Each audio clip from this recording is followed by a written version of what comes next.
మొన్న కారులో విజయవాడ అంటే అడుగుతున్నాడు వచ్చి బెసైతే విజయవాడలో అంతవరకు చిల్లర తర్వాత కారు నేను చదువుతున్నా చిల్లర అక్కడ ఇవ్వమన్నాడు. అతను నింపి 10 రూపాయలు 5 రూపాయలు మరి పెట్టాను వెళ్ళి ఏమవుతుంది సార్ ఐ డోంట్ వాంట్ అంటున్నాడు.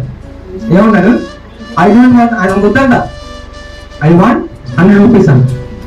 ఏమన్నాడు నాకు 100 రూపాయలు కావాలి 10 రూపాయలు నాకు వద్దు అన్నాడు. నాకు వణికిపోయింది. నేను అడుక్కున్న వాడికి 10 రూపాయలు వద్దు మన దేవుని మందిరానికి వచ్చి 10 రూపాయలు దేవుని ఉపయోగపడిద్దండి ఉపయోగపడిద్దా? అడుక్కున్నవాడే నాకు మాట అంటాడు. మన దేవుని మందిరానికి వచ్చి 10 రూపాయలు దేవునికి ఉపయోగపడుతుంది. మనం ఇచ్చే దేవునికి ఎలా ఇవ్వాలంటే ఉన్నతంగా మనకి మన దేవునికి ఇవ్వాలి. మనం ఎప్పుడైతే దేవునికి ఉన్నతంగా ఇస్తామో ఏం జరిగింది మందిరం కాలం మొదలు పెట్టినప్పటి నుండి ఆ కుటుంబం సమృద్ధి ఉంది. భోజనం చేసిన చాలా మిగుల్చాలి. ఇలా చెప్పా కదా ఇప్పుడు మా పరిస్థితి ఏం బాగాలేదండి. అయ్యగారు మీకు వచ్చి అయ్యగారు మా పరిస్థితి ఏం బాగాలేదండి. ఎంతవరకు మా ఇంట్లో 100 మంది ఆ భోజనం చేతులు కడిగేవాడు. ఇప్పుడు ఆ చేయగల నేను కడుకోవట్లే చెయ్యి ఏం బిస్కెట్ తిని మంచి తాగిపోకుండా కడుకోవట్లేదు.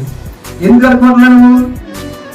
నువ్వు దేవుడు సమృద్ధి ఇవ్వట్లా. ఇక్కడ ఏమన్నా దేవుడు మందిరం కాలం తీసుకొచ్చినప్పటి నుండి ఏం కలుగుతుంది ఆ ఇంట్లో తినడానికి ఆహారం సమృద్ధిగా తినినా చాలా అదే మీకు